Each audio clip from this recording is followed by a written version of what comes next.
Tonight, Atlanta Public Schools is previewing plans to close some schools and rezone others. The district says it's about right-sizing as they've seen enrollment flatten. Atlanta News First senior reporter Patrick Quinn is live outside of district headquarters tonight. And Patrick, this will impact many Atlanta students. We just don't know who yet.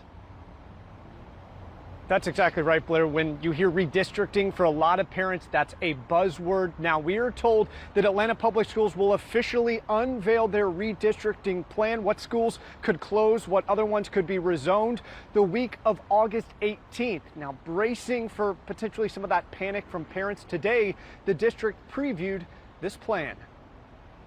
Years of empty seats and empty hallways is forcing Atlanta Public Schools to start closing some schools and rezoning others. We can't keep spending money on bricks and mortar where kids don't exist anymore. That's Tracy Richter with the firm overseeing the redistricting.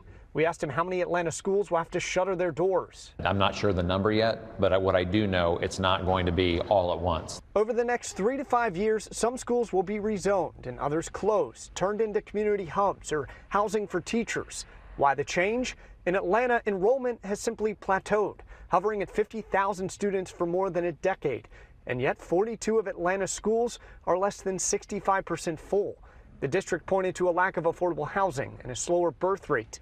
I asked new Superintendent Dr. Brian Johnson about the redistricting plans. As enrollment declines, it creates budgetary compression. We will have challenges. We'll navigate those together. We're a community of believers that will work together to solve those issues. This is very close to us, and we've already been mentally and physically preparing to come here. In the pickup line, Danye Cockrell's daughter just started kindergarten at Beecher Hill Elementary School, where according to APS documents we found online, there are just 188 students who live in the surrounding neighborhood. Will Beecher be impacted by the redistricting? Richter did not call out the school by name, but maybe by number. 188. And there is no district in the world that would ever start and build a school for a boundary that had 188 kids. Richter stressed the size of the school does not alone signal whether a school will be closed. The district may instead decide to rezone students there. For Danye, as Atlanta schools brace for building shifts, she's hoping for stability. Staying in the same place, so that's very important to us.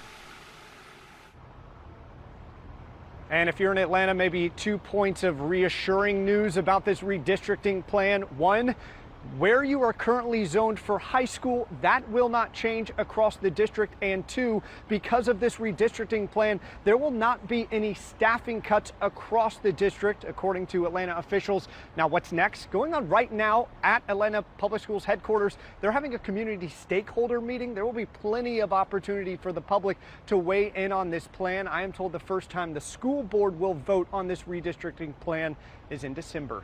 In downtown Atlanta, Patrick Quinn, Atlanta News First. Patrick, thank you. Happening through Friday, roughly 72,000 students across 12 school districts all return to class. So watch for school buses tomorrow in these areas right here: Bartow County, Clark County, Fannin, Jasper, Madison, Meriwether, Oconee, and Pike all return. And on Thursday, all 7,800 students in the Polk County School District will head back. And then Friday, students in Gordon County, Habersham County, and Town County return to class. Atlanta News First, of course, is your source for everything back to school. You can find it all on our free app or at atlantanewsfirst.com.